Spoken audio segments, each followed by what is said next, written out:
Chapter 1, Part 2. The Wind in the Willows. "Do you really think so?" inquired the rat. It's only what I always take on these little excursions." "All this is so new to me," said the mole. "Do you really live by the river? What a jolly life!" "By it, and with it, and on it, and in it," said the rat. "It's brother and sister to me, and company, and food, and drink. Lord, the times we've had together!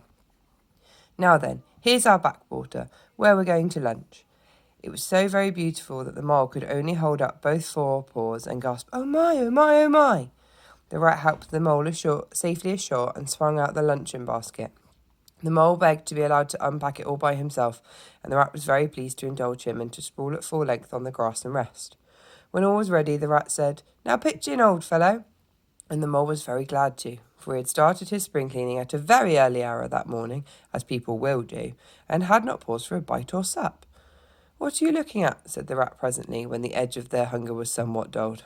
"I am looking," said the mole, "at a streak of bubbles that I see travelling along the surface of water." "Bubbles? Oh!" said the rat, in an inviting sort of way. A broad, glistening muzzle showed itself above the edge of the bank, and the otter hauled himself out and shook the water from his coat. "Greedy beggars," he observed, making for the provender. "Why didn't you invite me, Ratty?" "This was an impromptu affair," replied the rat. "By the way, my friend, Mr. Mole." "Proud, I'm sure," said the otter, and the two animals were friends forthwith. "Such a rumpus everywhere," continued the otter. "All the world seems out on the river today. Toad's out in his brand new boat, new togs, new everything." The two animals looked at each other and laughed. "Once it was nothing but sailing," said the rat. "Then he tired of that and took to punting. Last year it was houseboating. We all have to go and stay with him in his houseboat and pretend we liked it. It's all the same, whatever he takes up. He gets tired of it and starts on something fresh." "Such a good fellow too," remarked the otter, "but no stability, especially in a boat." From where they sat they could get a glimpse of the main stream, and just then a boat flashed into view. The rower, a short, stout figure, splashed badly and rolling a good deal, but working his hardest.